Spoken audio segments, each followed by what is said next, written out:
jardin des Tuileries? Non. Versailles? Non. Vienne? Rien de tout ça. Ici, on est en Chine, dans le plus grand studio de photos de Shanghai, là où les couples sur le point de se passer la bague au doigt viennent se faire tirer le portrait avant le jour J. Chaque année, 10 000 futurs mariés prennent la pause dans ce décor de carton-pâte. L'album photo à l'eau de rose, un passage obligé en Chine où l'on ne se dit pas oui sans se plier à ce rituel ultra kitsch, souvent effectué 1 an avant la cérémonie. Cliché, l'amour en Chine. À peine. De vrais couples sur fond de bibliothèque en toc, ça ne choque personne. Car le mariage ici est loin d'être un jeu de hasard. C'est même tout le contraire. Elle a 23 ans, lui 24. Ils se sont rencontrés il y a 1 an. On est bien là. Alors vous allez vous marier? Oui. Vous aviez peur de rester célibataire? Bien sûr, ce n'est pas donné à tout le monde de trouver son amoureux. En Chine, quand on n'est pas marié avant ses 25 ans, c'est qu'on a raté sa vie. Ça, c'est ce qu'on appelle se taper l'incruste. Alors moi, célibataire à 32 ans, autant dire que je suis périmée depuis un bon moment. Pour comprendre ce qui fait battre le cœur des Chinois, comment les garçons et les filles se rencontrent, je me suis glissée dans la peau d'une jeune femme de Shanghai. Dans ce pays de près d'1,5 milliard d'habitants, je suis partie à la quête de l'âme sœur. Première étape, au petit matin dans un jardin public du centre-ville.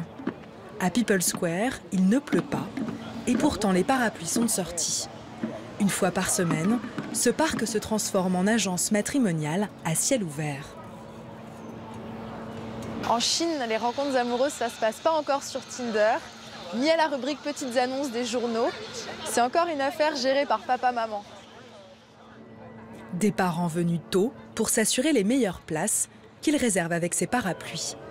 Ils y accrochent des petits textes décrivant le profil de leur progéniture, en toute objectivité, évidemment.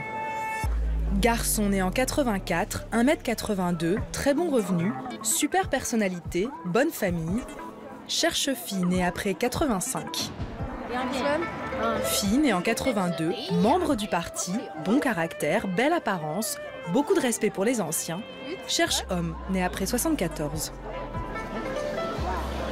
Bonjour. Bonjour. Vous cherchez un garçon ou une fille? Je suis venue chercher une petite amie pour mon fils. Quel âge a-t-il? Il a 35 ans.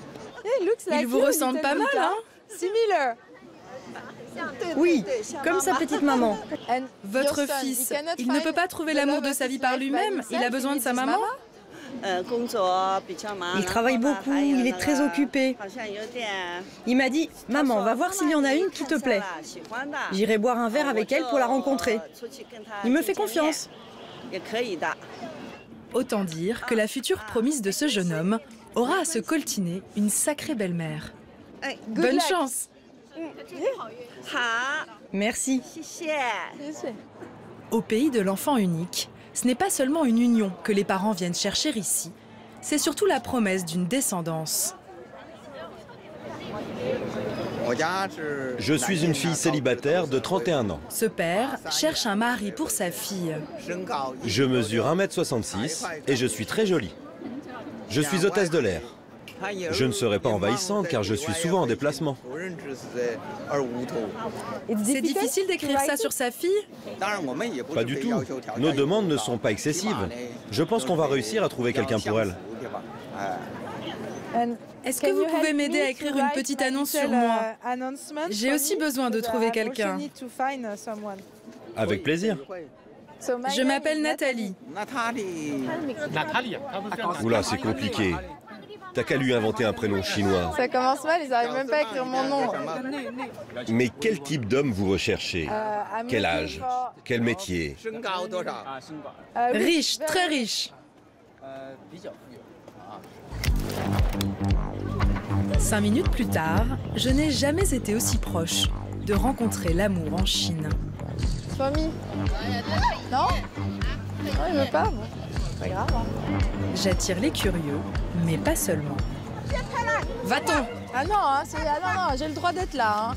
Ah là, j'ai le droit d'être là. Hein. Ouais, il est sympa, lui. Faut croire que je leur fais de la concurrence déloyale à ces mamans et papa poules. Pas grave, je décide de prendre le taureau par les cornes et de me rendre dans un endroit géré par des professionnels du coup de foudre. Bonjour. Suivez-moi. C'est ici pour trouver un mari? Par ici. Tenez, remplissez ce formulaire en précisant votre profil et vos exigences concernant l'homme que vous recherchez. J'ai le droit de tricher? Un peu? Oui, un petit peu. Ok, bah, je vais mettre que je pèse allez, 52 kilos. Hein. Ouais, je m'en suis enlevé 3, c'est pas grave. Hein. Je ne dis à personne. Là, vous devez indiquer si vous cherchez un Chinois ou un étranger expatrié. I want Chinese. Je veux un Chinois, bien sûr. Yeah, Chinese are the Les best, Chinois sont les meilleurs, n'est-ce pas? Oui, on va vous trouver un Chinois. Yes. Et des Chinois, elle en a en stock. En 20 ans d'existence, cette agence a vu défiler plus de 210 000 célibataires, la plupart inscrits par leurs parents. Celui-ci est né en 1988. C'est pas un peu jeune pour chercher une femme dans une agence de rencontre? Non, c'est normal. Notre plus jeune membre n'a que 25 ans. Nos célibataires sont souvent très timides, sans amis, et leurs parents s'inquiètent qu'ils ne rencontrent personne par eux-mêmes. Attention, faut que je sois belle, hein? Donc bah, c'est avec cette photo-là que je vais essayer de me trouver un mari chinois. Merci. Donc vous m'appelez pour me présenter mon futur mari, d'accord? J'ai l'impression qu'ici, l'amour est une affaire trop sérieuse pour être confiée aux premiers intéressés. En Chine, c'est encore très mal vu de divorcer, donc on peut imaginer que tous ces couples ici vont se dire oui pour la vie, pour le meilleur et pour le pire, et surtout pour le pire. Au pays des mariages arrangés, étonnamment, seul un couple sur 5 se sépare. Il faut dire que la procédure de divorce n'existe que depuis 1980. Je me rends à 3 heures de route de Shanghai, à la découverte de ce qui attend des dizaines de millions de Chinoises après leur nuit de noces. Une vie de couple sans passion et des maris infidèles.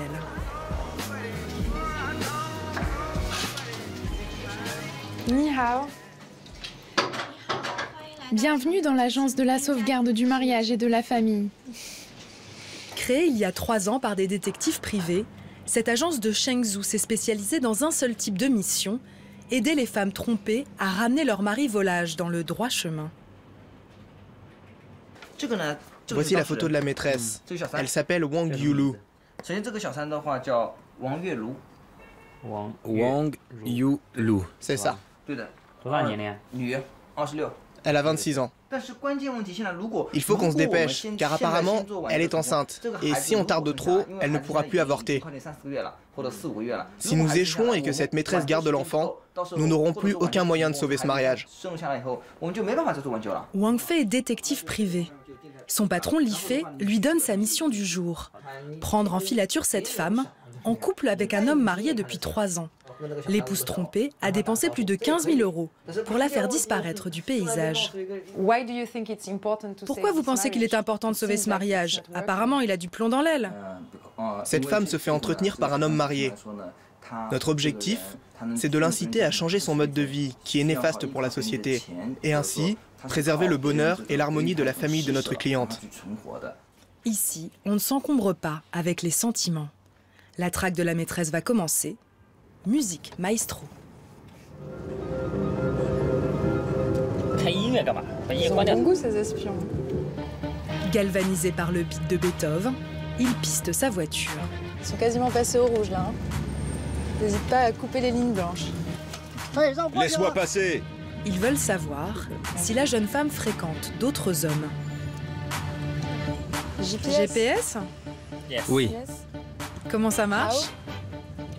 C'est un secret. Ok. Et ils veulent pas dire comment ils font pour retrouver les maîtresses. Mais manifestement, c'est un système de balise GPS ou quelque chose comme ça. Un système de traceur qui nous permet de nous retrouver juste derrière sa voiture. Wang Fei me confie sa caméra cachée pour filmer le 4x4 gris de la maîtresse. Le jackpot serait qu'elle se rende à l'hôtel.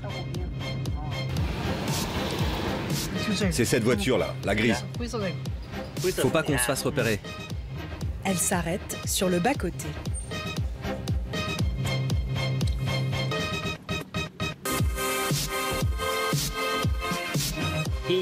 Elle attend quelqu'un. S'ils parviennent à collecter des preuves de sa petite vertu, ils s'en serviront pour dissuader l'homme marié de la fréquenter. C'est vraiment légal ce que vous faites? Notre enquête se fait à distance et dans l'espace public. On ne viole pas la vie privée des gens. On respecte la loi pour le bien de notre cliente, qui veut savoir avec qui fricote son époux. Allô? Au bout du fil, leur cliente, justement. Alors, qu'est-ce qu'elle a fabriqué aujourd'hui? Elle est sortie, là. Où ça? Ben, je la vois, là. Je suis en train de la suivre et de la filmer. Mais c'est l'heure où elle va chercher sa fille à l'école, non? Elle est devant une école, là?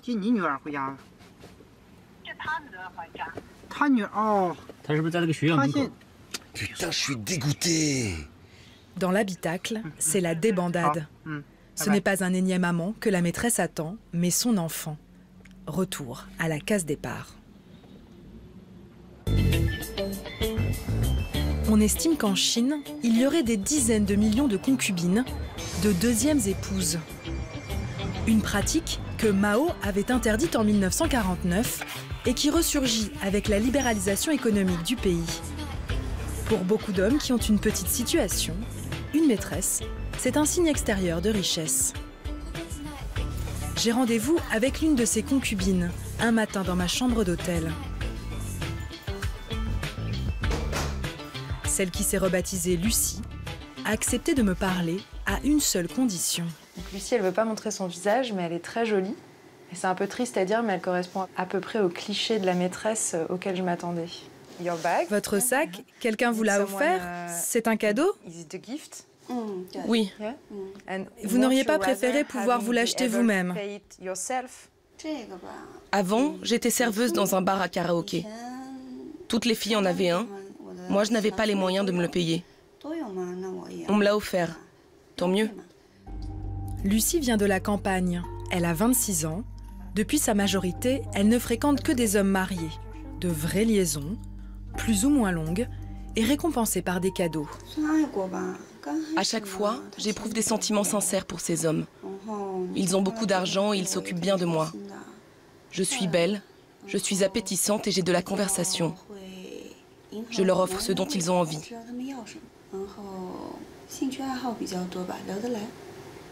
Diriez-vous que ce que vous faites, c'est de la prostitution de luxe?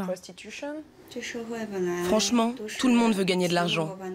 Que vous soyez une prostituée ou pas, vous allez forcément avoir besoin d'argent. Pour moi, être une concubine, c'est comme un travail. Qu'est-ce qui est le plus important pour vous? L'amour ou l'argent? L'argent. Elle n'hésite pas une seconde. Lucie, ça fait bien longtemps qu'elle ne croit plus au prince charmant. Il est un proverbe chinois qui dit ceci: celle qui marche dans les pas d'une autre ne laisse jamais de traces. Sous-entendu, une deuxième épouse, ça ne peut pas faire de mal. Eh bien, c'est faux. Je vais rencontrer une femme qui n'est pas prête d'oublier le passage de Lucie dans sa vie.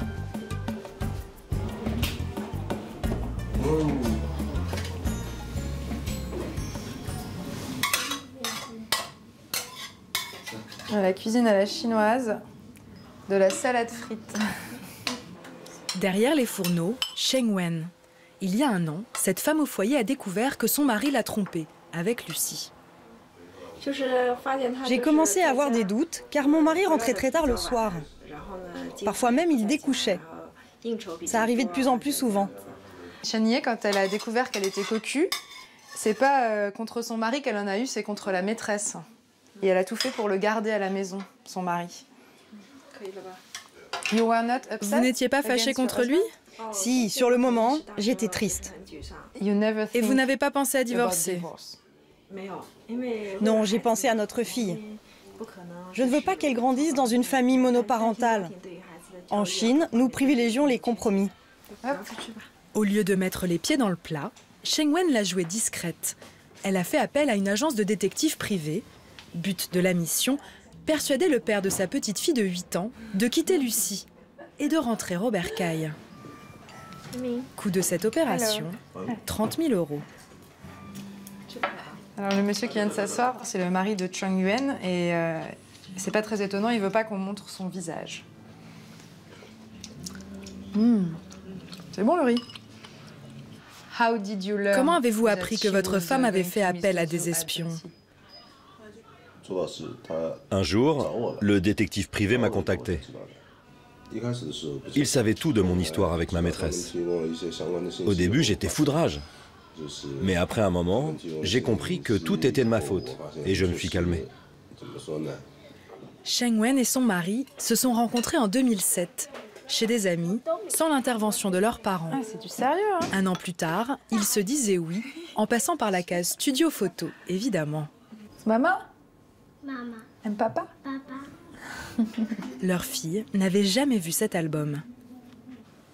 Qu'est-ce que vous ressentez quand vous revoyez ces photos aujourd'hui? Quand je vois ces photos, je repense à cette longue période durant laquelle ma femme s'est consacrée à moi. Alors je regrette.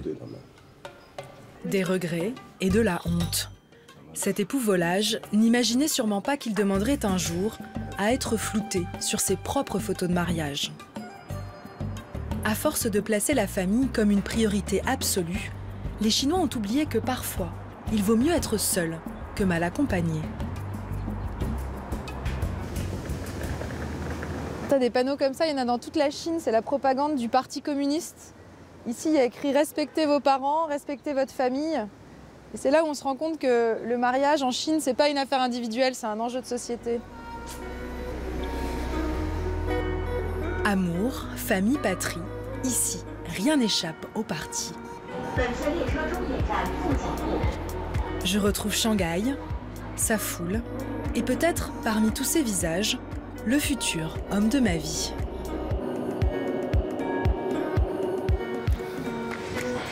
Bon, ça fait une semaine que je cherche à pécho, j'arrive peut-être enfin au but. L'agence matrimoniale où je me suis inscrite m'a rappelé, ils ont trouvé quelqu'un pour moi.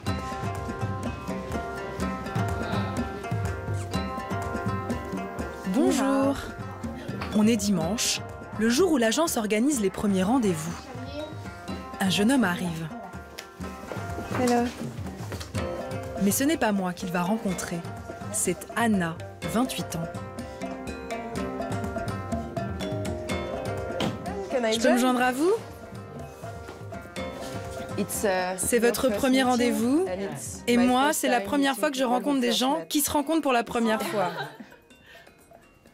Qui vous a inscrit dans cette agence? Mes parents. Moi aussi. Mais pourquoi vos parents se mêlent-ils de votre vie sentimentale? C'est personnel.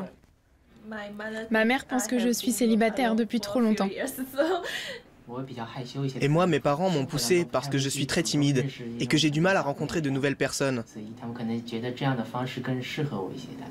Vous n'avez jamais envie de leur dire d'aller au diable? Bien sûr que non. Ils veulent le meilleur pour nous. Vous n'avez que 28 ans. Pourquoi être si pressé? Parce qu'en Chine, les filles se marient généralement avant 25 ans. Il y a une expression pour décrire celles qui n'y arrivent pas.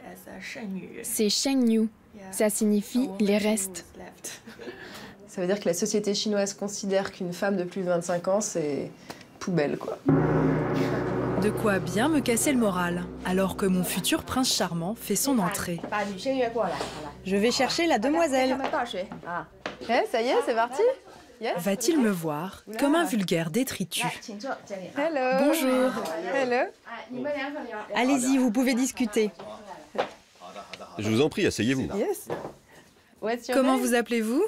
Mon prénom, c'est Zyong. Ça veut dire courageux. Et mon nom de famille, Che, ça veut dire argent. Ah. Un bon présage pour démarrer. Son discours est bien rodé. What are you talking about in De quoi this kind parlez-vous of, lors de ces premiers rendez-vous? On discute surtout de 3 choses.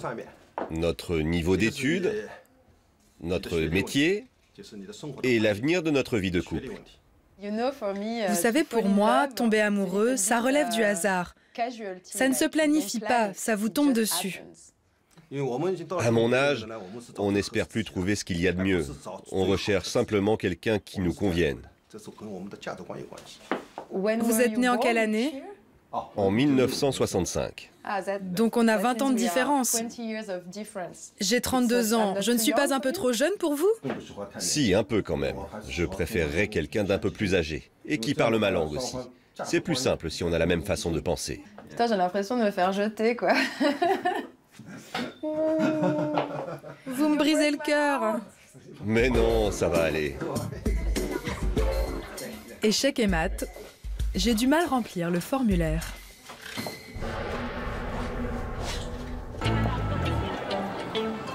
C'est ma dernière soirée à Shanghai. Derrière chaque couple, je ne peux m'empêcher d'imaginer des parents soulagés, des intermédiaires fortunés, pas vraiment de contes de fées. Je repars de l'Empire du Milieu sans ma moitié, mais au moins mon rêve reste entier.